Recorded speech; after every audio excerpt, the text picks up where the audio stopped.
მაგალითად თუ იცით რა შეკითხვები უნდა დაუსვათ ახალ გაცნობილ ადამიანს, რომელსაც ეპრანჭებით. მე აღარავის აღარ ვიცნობ და აღარავის აღარ ვეპრანჭებ. რა კითხვებს უსვამდი, თქვა აჩიკოს ან ვასიკო თავის მეუღლეს, მოკლედ ძალიან საინტერესოა ეს ყოფილი, რადგან არსებობს თურმე კონკრეტული შეკითხვების ჩამონათვალი კი, რომლის მეშვეობითაც ადამიანის უკეთ გაცნობა შეიძლება და დღეს თიკა წერეთელი თავის რუბრიკაში ურთიერთობების ფსიქოლოგია სწორედ ამ თემაზე ისაუბრებს. ახლა დავუძახოთ, მე ძალიან მაინტერესებს, იმიტომ რომ მე ყველაფერი როგორ ხდება გავარკვიოთ. გასავლე. როგორ უნდა გავიპრანჭოთ, გვასწავლე. ისე რომ აქედან რომ გავასწავლოთ. როგორ უნდა გავიპრანჭოთ და უნდა დავსვათ სწორი შეკითხვები. არა მხოლოდ სწორი შეკითხვები. გავიცნოთ უბრალოდ ხო ადამიანი. ეს არის მთავარი თორე აგერ ვერ გავიცანთ. აუცილებელია. ანუ რა ქვია, არ უნდა ვკითხოთ ჯერ. ყველაფერი უნდა ვკითხოთ, თუნდაც ზომიერების ფარგლებში. აქ ძალიან მნიშვნელოვანია ვიცოდეთ არა მხოლოდ ის შეკითხვები, რომლებიც აუცილებლად უნდა დავსვათ, არამედ ის შეკითხვებიც, რომლებიც არ უნდა დავსვათ. არ უნდა ვიქექოთ სადღაც. რაღაც ხელფასი რამდენი გაქვს?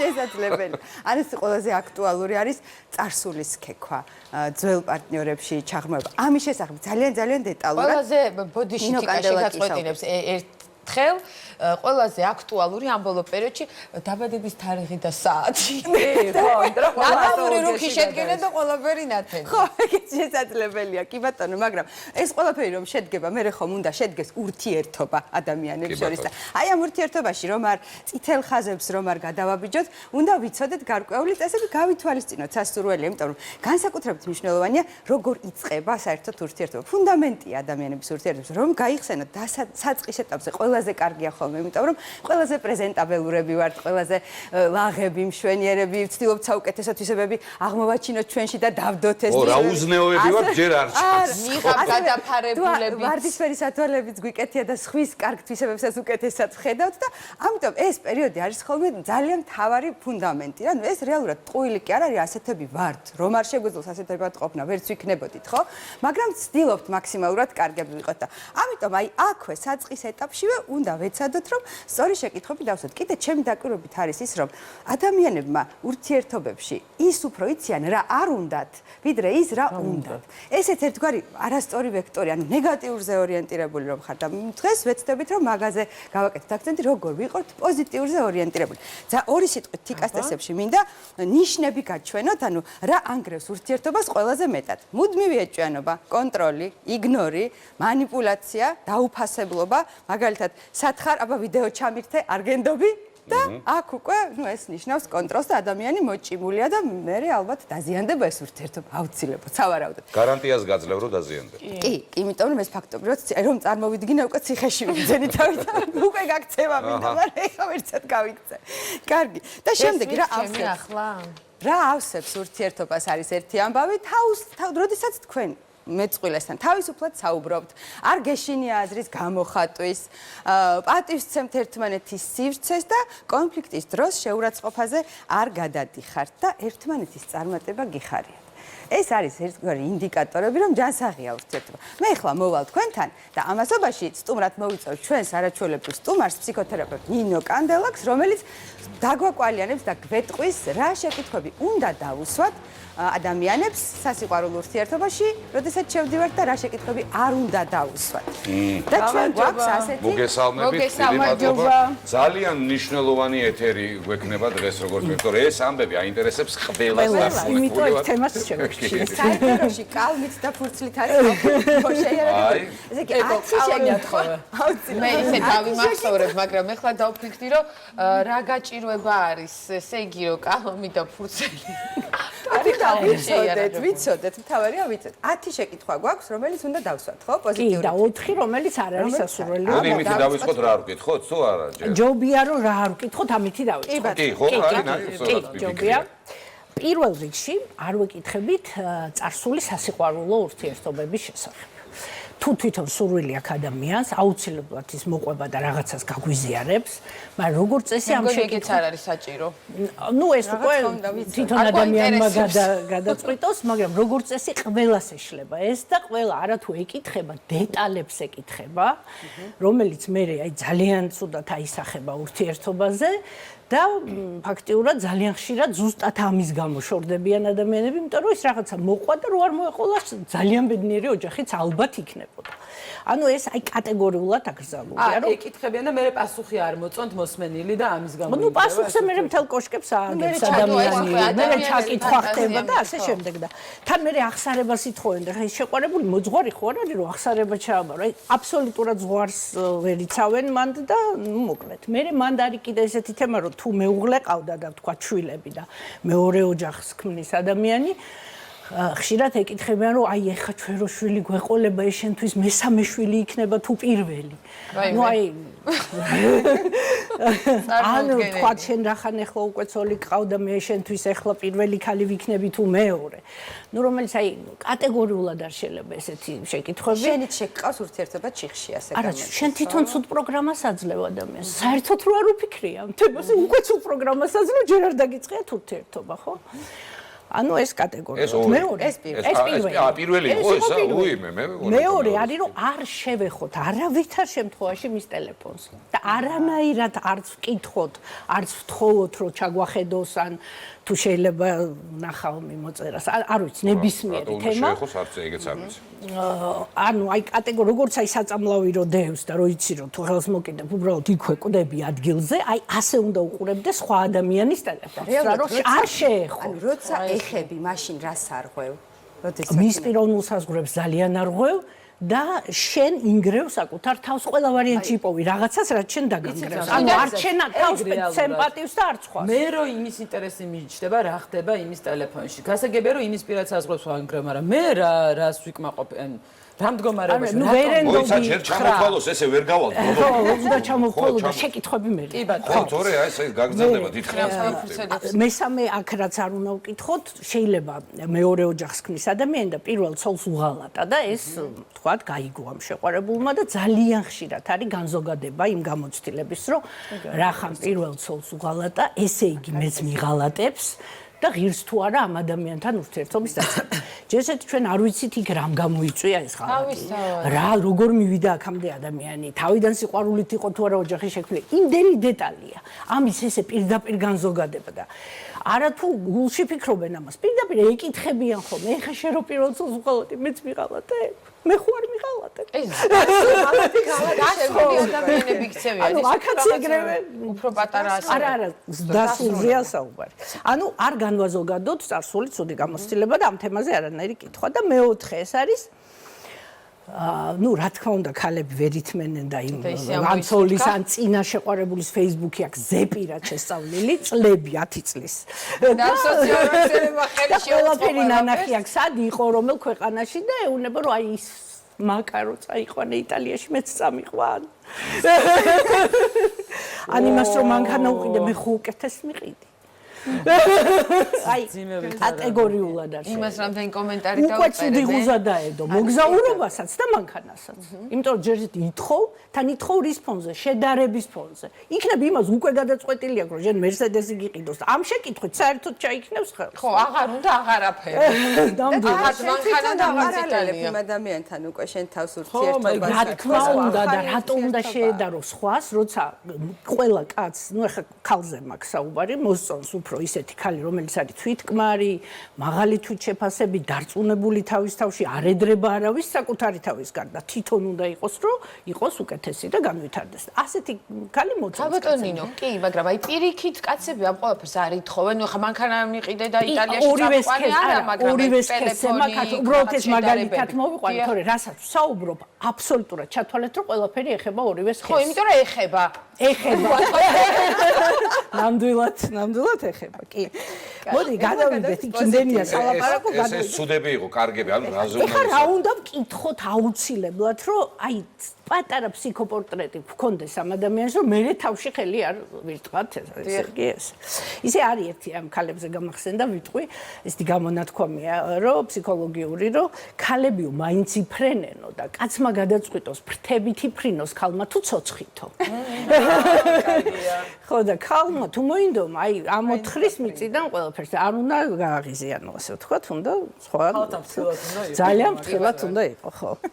ეხლა პირველი როგორ ფრთხილათავა? ხო, პირველი ესე იგი 10 შეკითხვაზე სამ გადავალ, ეს აუცილებლად მინდა რომ ვთქვა, რომ არის ესეთი გავრცელებული შეხედულება, რომ ესენი ერთნაირები არიან და ერთნაირები კარგად გაძლევენ ერთად. აქ დასაზუსტებელია რა უნდა იყოს ერთნაირი. ერთნაირი უნდა იყოს აუცილებლად ღირებულებები და ფასეულობები, რაზეც დგას მე ეს ურთიერთობა და აი მაგალითად ტემპერამენტი პირიქით უნდა იყოს განსხვავებული. პირიქით, იმიტომ რომ ერთი ეს კვლევა ჩატარდა და ერთი ტემპერამენტის ადამიანები დიდხანს წლები ერთად უჭერთ და საპირისპირო ვთქვა სანგვინიკი ფლეგმატიკთან მაგალითად აი საპირისპირო ტემპერამენტი ეს არის ნერვული სისტემის ტიპი რითიც ჩვენ ვიბადებით ამას ვერ ვცვლით ну კი ვთქვათ ამას მართავთ ვატრენინგებთ მაგრამ ვერ ვცვლით და ყველაზე კარგი კომბინაცია ტემპერამენტის აი საპირისპირო ტემპერამენტები პლუს მინუსი რა საპირისპირო მაგალითად ეხა სანგვინიკი და ქოლერიკი არიან ორივე ძალიან გახსნილები კომუნიკაბელურები და ფლეგმატიკი და მელანქოლიკი უფრო ჩაკეტილი და უჭირთ ეს კომუნიკაცია და ესენი აი თქვათ სანგვინიკი და ფლეგმატიკი ძალიან შეავსებენ ერთმანეთს. ამიტომ გვიკვირს, რომ ესენი როგორ უგებენ. კი და აი მაგიტომ რომ შემავსებლობის ოჯახი დგას შემავსებლობის პრინციპზე. ოღონდ ერთნაირი უნდა იყოს ღირებულებები და ფასეულობები. ხო, და დანარჩენ რაღაცას დააბალანსებენ სწორედ ამ. კი და ის პირიქით ის შემავსებლობა, კაი, ერთი რო გახსნილია და მეორე ცოტა ისა, ეს ერთმანეთს აბა და ორივე ჩაკეტილი, ნუ წარმოიდგინე. ანუ ორივე აფეთქდება სახლი, ორი ქოლერიკი ერთად აფეთქებენ სახლს, ხო? ეხლა დავიწყოთ ეს შეკითხვები. პირველი ეს არის ესეთი შეკითხვა. ოღონდ ეს ეხა პირდაპირ ესე კი უნდა დაუსვა და უთხრა რომ მე შენ ეხლა უნდა გკითხო რომ გაგიცნო. არა, ისე აი იმან რომ ვერ შეამჩნიოს რაღაც საუბარში სიტყვა უნდა მოიტანოს. კი, აუცილებლად. კი, აუცილებლად მოქნილად. და აი შეკითხვარი ესეთი უოცნებია თუ არა იმაზე რომ იყოს პოპულარული, ცნობილი ადამიანი, ვარსკვლავი და აუცილებლად თუ ამაზე უოცნებია და უნდა იტყვის ამას ადამიანი არ დამალავს. ეხა ეს რატო გვაინტერესებს ჩვენ? იმიტომ რომ თუ ამაზე უცნებობს ადამიანი და ეს ძალიან უნდა ეს ნიშნავს რომ უფრო ეგოცენტრიზმისკენ არის მიდრეკილი და იმისთვის ასეთი ადამიანისთვის ძალიან ძნელია ოჯახის წევრი იყოს მისი კონკურენტი და მასზე უფრო პოპულარული. ხო, აი მაგალითად თუ ორივე მსახიობია ცოტა უჭერს ხოლმე რა. ხო, სულ ჩემ თავზე.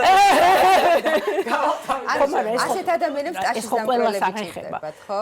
ხო და არ ნახე რა შესაქმე, აი გუშინ უსმენდი ვიდეოს ალისა ფრეინდლიხზე. 3 ქმარი ყავდა და 3-ვეს ისე შურდა რომ ის უფრო პოპულარული მსახიობი იყო რომ მოკლეს კინაღამეს გალი და ხა მარტოა სიბერეში ხო და არის ეს ნამდვილად არის ეს გასათვალისწინებელია ნუ თუ სხვადასხვა სფეროა იქ უფრო ნაკლებია ხოლმე თუ ერთი ფიზიკოსია და მეორე მსახიობი ხარ რა უშავს მაგრამ თუ ორივე დაახლოებით ერთ სფეროში არიან შეიძლება ძალიან წვავედ განიცადოს ეს ადამიანმა იმ დონეზე რომ აი რაღაც შეიძლება ამის გამო დაიშალოს კიდევაც ოჯახი.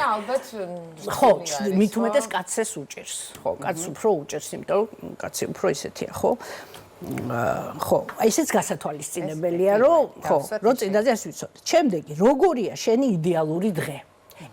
ესეც ძალიან ისე უნდა ვკითხოთ, რომ აი აღწერე შენი აი ყველაზე იდეალური დღე, რა გინდა რომ ამ დღეს გააკეთო. ხო, ზოგი იტყვის, რომ აი ჩემი იდეალური დღე არის, რომ რაღაც ძალიან მნიშვნელოვან ხელშეკრულებას სადღაც მოვაწერო ხელი რაღაც კომპანიას და ზოგი იტყვის, რომ ჩემი იდეალური დღე არის ოჯახის წევრებთან ერთად სადღაც დავისვენო, კალგარეთ რაღაცა, ხო? თუ ეხა იმას ამბობს ადამიანი, ნახე, ეს რა ჩანს აქ? აქ ჩანს, რომ ადამიანს რაში შეუძლია ჩადოს თავისი რესურსები, დრო და სად არის მისი საბაზისო ფასეულობები, ხო? აი, ძალიან კარგად ჩანს ამ შეკითხვაში, რასაც აღწერს იმ დღეს. აი, რაში შეუძლია რომ ფული დახარჯოს, ანუ რესურსი ჩადოს, დრო, რაში ემეტება დრო, ემეტება თუ არა, თქვათ თვითონ თქვათ ოჯახის წევრებთან. ანუ ამ კატეგორიის ადამიანები მე ვხვდებით ჩვენით, რომ მისაღებია ჩვენთვის ასეთი თუ არა. რა თქმა უნდა, ეხა თქვათ იმან თქვა, რომ მე ჩემი იდეალური დღეა. ეს შეკითხვები კი არ არის, ბოდიში რომ გაწყვეტინებთ. ეს არის დაზვერვა. ეხა თუ ადამიანს ფსიქოპორტრეტს ქმნით ადამიანისას ფსიქოპორტრეტს ქმნი, მაგრამ ნახე, შენ თუ იმას უკავშირებ თელ ცხოვრებას, მისი ფსიქოპორტრეტი ხო უნდა იცოდე მანამდე. უნდა დაზვეროთ, კი ბატონო. მანამდე აქ დაზვერვა აი აუცილებელია და გამართლებულია. აქ აი პირდაპირ გამართლებულია დაზვერვა. ხო და ნახე უკვე იცი იმისი საბაზისო ფასეულობა რა არის, იმიტომ რომ ის აღწერა იდეალური და სად შეუძლია რომ დახარჯოს დრო და რესურსი და ფული, ხო? აი უღირს ეს, ხო? ხო და თუ იმან აღწერა ეს ოჯახური იდილია რომ სადღაც ოჯახთან ერთად არის, მაგრამ შენ იქ არ ახარ და არც გაახსენდი. ესეც დასაფიქრებელია, ხო? თუ აღწერო მაგრამ ჩემი და ჩემი ძმა. მე რო ვინმე მითხრას ახლა ახალგაცნობულზე თავის ოჯახურ იდილიაზე მოყვეს და მეც იქ ჩამსვას. ასე ჩუმჩუმად გავიპარებ. არა, უნდა ჩაქსვას. თუ შენთან აპირებს ოჯახის შექმნას. ახალგაცნობულზე. არა, ახალგაცნობულს მე არ ვსაუბრობ ბრანჩები. არა, მე არ ვსაუბრობ პირველ მეორე პაემაზე. ეს არის ლაპარაკი უკვე რომ გადაწყვიტე რომ ამ ადამიანის შენი ადამიანია, არჩიე და გინდა მასთან. ახლა თუ ავარჩიე და უკვე მაშინ სად ხარ ამ ადამიანის ცხოვრებაში? ანუ უკვე გძნობ რომ რაღაც ეტაპზე ვარ. რა თქმა უნდა, პირველ მეორე პაემაზე ხა ეს არის საბოლოო დასკვნა რო გააკეთე. დასკვნას აკეთე, რომ ეს არის შენი ადამიანი თუ არ არის შენი ადამიანი. საინტერესო იქნება, იმიტომ რომ ისიც რომ ვიცოდეთ რა კატეგორიის ადამიანთან გვაქვს საერთოდ საქმე, ანუ რა მახასიათებლები არის მისთვის. აი ხა აქედან პირველ მეორე პაემაზე 60 შეკითხვას დასვა, მაგრამ ყველას არა რა თქმა უნდა, რა თქმა უნდა. ნელა ვიცნობ, სხვადასხვა პაემაზე. გადავიდეთ მეოთხე. აი ბოდიში შეიძლება რაღაც ვკითხო, აი რაღაც კითხვები ელემენტარული. მე მაგალითად აი თავიდანვე ადამიანს რო გავიცნობ, ეწევი, ვარჯიშობ, ეკლესიაში დადიხარ, გაჩნია რას პასუხობს ამ კითხვაზე და თუ ყველაფერზე არადამაკმაყოფილებელი პასუხი მე უკვე იქ ოჯახთან აი რა თქმა უნდა, მაშინ მეორე პაემაზე აღარ შეხვდები. თუ განს ეწევა, არ ვარჯიშობს, ღიპიანია და მელოდი, ეგეთი სამი. დაჯექი ხუთია. და ეკლესიაში ზარდადის. შემდეგი, რა არის შენი სამი თვისება ან უნარი, რითი შენ ამაყობ? აი რაც გეამაყება შენში, რაც კარგად გამოგდი, სამი თვისება ან უნარი. ხო? ეხა თუ ადამიანი დაიბნა და საერთოდ ვერაფერი ვერ გიპასუხა, ესე იგი ძალიან დაბალი თუ შეფასება აქვს და არ არის გამორიცხული რომ მე თავი დაიმკვიდრო შენი დამცირების ხარჯზე. იმიტომ რომ ხო, თუ ეგრევე ხაპასხუპით დაგისახელა თუ შეფასება კარგია და თან შენ გაქვს უკვე ნახე ხელში რა ეს სამი თვისება უკვე იცი რომ მას ეს თავის თავში მოწონს და შენ იცი რისთვის შეაქო ის რომ ეს სიამოვნოს. ეს მაგიკური არა ეს ძალიან კარგია ხო და სიამოვნო ადამიანს უკვე იცი რაზე უნდა შეაქო. ანუ ყველა ვარიანტში კარგია. ხო, ესეც უნდა ვიცოდეთ, რა რისთვის შევაქო. რა თქმა უნდა და თვითონ ამბობს, უთკითხე. ზოგჯერ აქ ადამიანს და ვერ ხვდება, რომ ეს მისია და მას ეკუთვნის. ხო და აქ ზუსტად იცის, აქ თვითონ გეუბნება, რომ მე ეს მაგრა გამომდის. აი უკვე ისა გაქვს ხელში რა, შპარგალკა. დიახ, გისმენ შემდეგი. ვისი მადლობელი ხარ ყველაზე მეტად, ან რისთვის ხარ მადლობელი ცხოვრებაში ყველაზე მეტად. ხო, ნახე ხა აქ თუ ადამიანი საერთოდ დაიბნა და პირველად დაფიქრდა ამ კითხვას, რომ საერთოდ რისთვის ან ვისთვის უნდა იყოს ცხოვრებაში მადლობელი. აი მე პირდაპირ ვიტყოდი, რომ ცოტა თავი შეიკავეთ ასეთი ადამიანისგან რა. იმიტომ რომ საერთოდ არ ახსენდება, აი რისთვის, აი უბრალოდ ის არ ახსენდება, რომ ცოცხალია და სიცოცხლე მიეცა და ამაზე არ არის ლაპარაკი საერთოდ და ანუ თან ეს მადლიერების გრძნობა არის საფუძველი კარგი ხარისხიანი ურთიერთობის. თუ ადამიანს ორივეს აქვს პარტნიორებს ეს მადლიერების გრძნობა, ისინი აუცილებლად ააშენებენ იმ თავის ურთიერთობას. ადამიანობის ხარისხის საფუძველიც არის რა თქმა უნდა, ზუსტად ეგრეა ადამიანობისაც და თან ნახეა, ესე იგი მე ვფიქრობ, რომ ეს მადლიერების გრძნობა ძალიან უკავშირდება ემოციურ ინტელექტსაც. აი თუ მას აქვს ესეთი კარგი მადლიერების გრძნობა, იქ შეგვიძლია ვთქვათ, რომ ემოციური ინტელექტიც აქვს ამ ადამიანს რა და ხო და აი არის ესეთი ადამიანები, რომელიც საერთოდ არაფრისთვის არ არიან მადლიერები და რაღაცა შეიძლება უცბად გაიხსენოს, რომ უი რაღაც დერჩემი ამბობდა, რომ მე რო გავჩთი ძალიან ტკიოდა და ხო ნუ მადლობელი ვარ რომ გამაჩინა და მეც ვერაფერს ვერ იხსენებ. ისე შეიძლება გახდეს ადამიანი მადლიერი? შეიძლება მაგისთვის შექმნეს ფსიქოლოგებმა მადლიერების დღიური, ვიცი 1000 მეთოდი და მთელი მეთოდებია როგორ უნდა დღეში 3 რაღაც აღმოაჩინო, რისთვისაც ხარ მადლიერი ძილის წინ ჩაწერო და მთელი მეთოდებია. მეხუთე შეკითხვა იმისთვის ადამიანს. მე პოზიტიური შეკითხვა. ესე იგი ეს იყო მეხუთე ბოდიში. ეს მადლიერება ყოფილა მეხუთე. კი. ეხა გადავიდეთ მეექვსეზე. რას შეცვლიდი შენი მშობლების აღზრდის სტრატეგიაში? შენს მიმართ, აი შენ როგორც გაგზარდეს, რას შეცვლიდი? ხა თუ ადამიანი მეუბნება რომ ეს უქამრით მცემდნენ და ეს კარგი არ იყო, ну იქ ისეთ ტრავმებთან გვექნება საქმე რომ ჯობია თავი შევიკავოთ რა ამ ადამიანთან, ხო? ან თუ არა აქვს ფსიქოთერაპია. სკეპლით ნაკლები. სკეპლით ხო? ოღონდ თუ იმას ეს დამუშავებული აქვს, ფსიქოთერაპია გავლილი აქვს, ეს ნაპატიები აქვს მშობლისთვის, დედისთვისაც და მამის, რაც ძალიან იშვიათია, მინდა გითხრა 100-დან 1% აკეთებს ამას.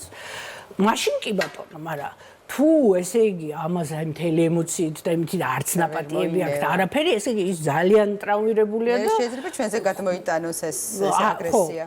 თავისუფლად შეიძლება გადმოიტანოს და თან ნახე რა შეიძლება მოხდეს, რომ თუ ვთქვათ იმას ბავშვობაში ძალიან უნდა და ფეხბურთი და მშობლებმა არასოდეს არ ათარეს, იმიტომ რომ ან არ ჩათვალეს საჭირო, ან ფული არ ქონდათ, ან 1000 მიზეზი, ხო? ის ისე აქვს ეს დაუსრულებელი ემოცია, რომ ოჯახს რო შექმნის, თუნდაც გოგო გაუჩნდეს შვილი, იმ გოგოს ჩააცმევს ფეხბურთს და ძალათი წაიყო, არ შეეკითხება ბავშვენ გინდა ფეხბურთი და იმ შვილით აიხდენს იმ თავის აუსრულებელ იმას. თუ ამას ამბობს, რომ მთელი ბავშვობა ფეხბურთი მინდოდა და არასდროს არ მაქვს. ეს უკვე უნდა მიხვდე, რომ შენი შვილი განწირულია ფეხბურთელობისთვის. არ კითხავენ არაფერს. ახლა რომ ჩემი შვილი განწირული იყოს ხვიჩა კვარაცხელი. ხო, მაგრამ ყველა ხვიჩა კვარაცხელია ვერ იქნება და იმას რომ თავისი ოცნებები აქვს, უდაუნგრევს ის მშობელი და ხო. და მეშვიდე თუ მერვე არა მეშვიდეზე ვართ ეს ძალიან საინტერესო ეს მეშვიდე სხვა შორის ერთი თემა ეუბნები ადამიანს რომ აი რა არის ერთი თემა სადაც გინდა რომ გაიგო სიმართლე აი მართლა როგორ იყო ყველაფერი ოღონდ არ იცი რაღაცა ფაქტი მოხდა ოღონდ სინამდვილეში იქ რა მოხდა არ იცი და აი რა არის ერთი თემაში მთელი შენი ცხოვრების მანძილზე რაც გინდა რომ იქ გაიგო სიმართლე თუ ადამიანი გეუბნება რომ აი ძალიან მაინტერესებს რატო გამშორდა ეს ჩემი ცოლი რა. მე ვიფიქრე უფრო რაღაცა ისტორიულ და სხვა ეპოქების გინდა ისტორიული, მანდაც მიხვდები ინტერესებს. აი ინტერესებს და ინტელექტს. ხო, ინტელექტს ინტერესებს კი ბატონო, მაგრამ უფრო ეგეთებს არ პასუხობენ მინდა გითხრა. უფრო სხვა რაღაც თემებია და აი მაგალითად თქვა რომ აი ვერაფრით ვერ ამოხსენი კაცო რატო გამშორდა ეს ჩემი ცოლი. ის აუცილებლად იქ იქნება თავისი გონებით ძალიან ხშირად. აქ აწმყოში ვერ იქნება. ის აქ ამოსახსნელი. თან კაცის ბუნება ესეთია, რომ კაცმა ცხოვრება უნდა ამოხსნას და ქალმა უნდა იგრძნოს. ანუ ის იქ იქნება სადღაც რა. ან თქვათ რაღაც რატო გაეყარენ დედაჩემი და მამაჩემი. კი რაღაცა მითხეს, მაგრამ მე ვგრძნობ, რომ ეს სიმართლე არ არის. აი რა მილიონი თემები, ხო? აქაც ბევრი რამე გამოჩნდება რა და ეს ნიშნავს, რომ ის არ როცა ამოხსნილი არ აქვს, იქ იქნება, იქ გადასული, გაუჭირდება აწმყოში ყოფნა. ეს ძალიან მომეწონა, ჩასანიშნია აუცილებლად. ყველა შეკითხვა ჩასანიშნია, რაც უფრო რაღაცები ხო რაღაცები შენ თვითონაც ხვდები გამოცემები და ეს შეკითხვა ახლა სრულად ახალი აღმოჩენაა. პსიქოთერაპიულს გავს. ერთ დღეს კი არ უნდა კითხო, ეს უნდა კითხო 1-3 თვის, 4 თვის მანძილზე. ნელ-ნელა. ის 8-ზე არ არის? მერვე. რა ახსოვს თავის ცხოვრებაში ძალიან თბილად? და აი მის მიხსიერებაში რა ჩარჩა, ესე როგორც ძალიან თბილი მოგონება. რას მოყვება? და თუ მოყვა და გაიხსნა და აი მართლა გული გახსნა და ეს მთელი გულით მოგიყვა, რაც მისთვის ძალიან ძვირფასი მოგონება, ნახე, ბევრი პლუსი აქვს ამას. ერთი ეს იმითია, კაი, რომ ესე იგი გენდობა და გაგეხსნა და გიყვება, ხო? და შენ გთვლის სანდო ადამიანად, რომ მისთვის რაც ძვირფასია მოგიყვა. თან ამ დროს დუნდება და მის ქვეცნობიერში მიდის მესიჯი, რომ ის შენთან შეიძლება მოდუნდეს, გენდოს, ისეთი როგორიც არის, ყველანაირი რა. ეს უკვე ისეთი ნდობაა, რომ აი გინდა ეგეთ ადამიანთან რო იყო, ხო? რომ სადაც დუნდები, თუ დაძაბული თუ ხარ, ახლა ეგეთი ადამიანი რა დაინდა, ხო? ესეც ძალიან კაი და თან საინტერესოა რას მოყვება, რა თქმა უნდა. ხო, რა. მეცხრე არის ზუსტად ამის საპირისპირო, ზუსტად. რა უნდა რომ წაშალოს მეხსიერებიდან, აი რომ კონდეს საშლელი, რას წაშლიდა. რა არის რაღაც საშინელი მოგონება. ხო, აი ეგ ცოტა შევჩერდეთ, ნახე, აქ რასაც ამბობს ადამიანი, ძალიან მნიშვნელოვანია. აი თქვათ ამბობს, რომ მამა რო გაშორდა დედას და ოჯახიდან წავიდა და უცბად ხედავ, რომ ეს ბავშვი იქცა 5 წლის შეშინებულ ბიჭად. ანუ ეს ტრავმა არ აქვს მონელებული. და ის იმ შეშინებულმა ბავშვმა, რომელიც მაშინ ის შინაგანი ბავშვი ხო სულ არის ჩვენში, ხო? მაშინ ესე შეეშინდა და ესე სამყაროს შეხედა, ის არ არის განკურნებული. ეს სულ შეაწუხებს, ჯერჯერობით ეს ჩანს, ხო, რომ ეს სამუშაო თემაა და ეს სულ შეაწუხებს და ის შეშინებული ბავშვი თუ არ განიკურნა მასში, ხო, რასაც ფსიქოთერაპიაში მარტო მაგას ვაკეთებთ ფაქტიურად, ხო, რომ განკურნოთ ის შინაგანი ბავშვი და აღარ გაიღვიძოს ყოველ ჯერზე არაადეკვატურად, რაღაც არაადეკვატურ სიტუაციებში, უცბად იმ 5 წლის შეშინებულმა ბიჭმა, სადაც უნდა იყოს ვაჟკაცი, ხო? ანუ რეალურად ეს შეკითხვა არის ის, რაც ვერ მოინელა ადამიანმა, ტრავმა რომელიც ვერ მოინელა. და აბარა თუ მონელებულია სავარაუდოდ შეიძლება მაინც თქვას, მაგრამ სავარაუდოდ აღარ უნდა თქვას. თუ ეს გადამუშავებულია, მონელებულია, ნაპატიები აქვს იმ მამისთვის და ყველაფერი და ის შინაგანი ბავშვი განკურნებულია და რესურსი მივეცით, რესურს ვაძლევთ იქ იმ 5 წლის ასაკში, რომ ის განიკურნოს. და მეათე შეკითხვა, სანამ რეკლამაზე გავიდეთ. კი ბატონო, კი. და მე-9 და მე-10. მე-9 უკვე თქვით რა არ უნდა. ხო, მე-10. ესე იგი დედა ვინ არის შენთვის, რა გრძნობებს იწვევს შენში მასთან ურთიერთობა. თუ თქვა რომ დედა ჩემი საუკეთესო მეგობარია, ნუ დედიკოს ბიჭია და ნუ ძალიან საეჭვოა იმასთან რომ რამე გამოვიდა. არა, გაჩნია როგორ იწვის ინტონაციასაც, თუ თქვა რომ დედა მიმატოვა 15 წლის რო ვიყავი და ძალიან ცივი იყო მანამდეც და საშინლად ნუ ცივად მეკცეოდა და რაღაცა, იმას ესე იგი ის აქ ამ ქალების მიმართ და მაგას ქვია კონტრდამოკიდებულება, ანუ დამოკიდებული კი არ ხდება, იმ დედის ცივ თვისებებს იპოვებს შენში და უარყოფს. ხო, ესეც ძალიან ისეთია, ხო? ან დედა სულ უაკლდა, შენ ისეთ შეარჩევს, რომ დედა უნდა და გეშვილება და შენში აი დედის იმას მოითხოვს, ზრუნვას, ხო? ესეც რა თქმა უნდა არაჯანსაღი პარტნიორული ურთიერთობა არ არის დედის და შვილის ურთიერთობა, ხო?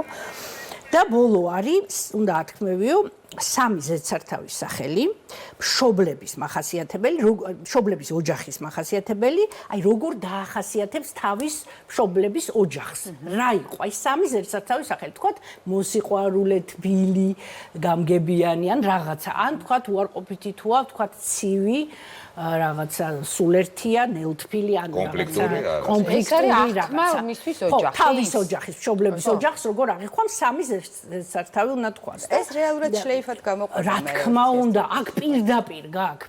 მთლიანად აი ხედავ იმას, რა სტრატეგიები მოაქვს შენთან. ის აბსოლუტურად გაიმეორებს მშობლების სტრატეგიებს, აბსოლუტურად.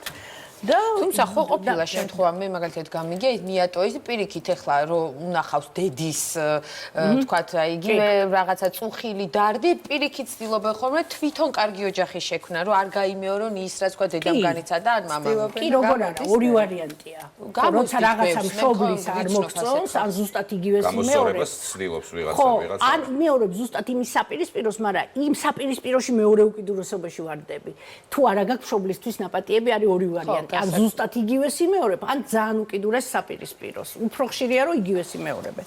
ეს მონელება ძალიან პირდაპირ და შეკითხვები აუცილებლად ჩვენ თავსაც უნდა დაუსვათ. ეს არ არის მარტო პარტნიორისთვის, თუნდაც ეს ბოლო რო შენი ოჯახი, იქ შენ აუცილებლად გექნება, თუ შენც არ დაამუშავე ეს ან შენ თვითონ ან ფსიქოთერაპევტთან, შენც მიიტან იმას პარტნიორთან. ეს არ ეხება მარტო სხვას, რა თქმა უნდა ეს გვეხება. ამიტომ აიღეთ დააკონსპექტეთ ეხლა ეს ყველაფერი.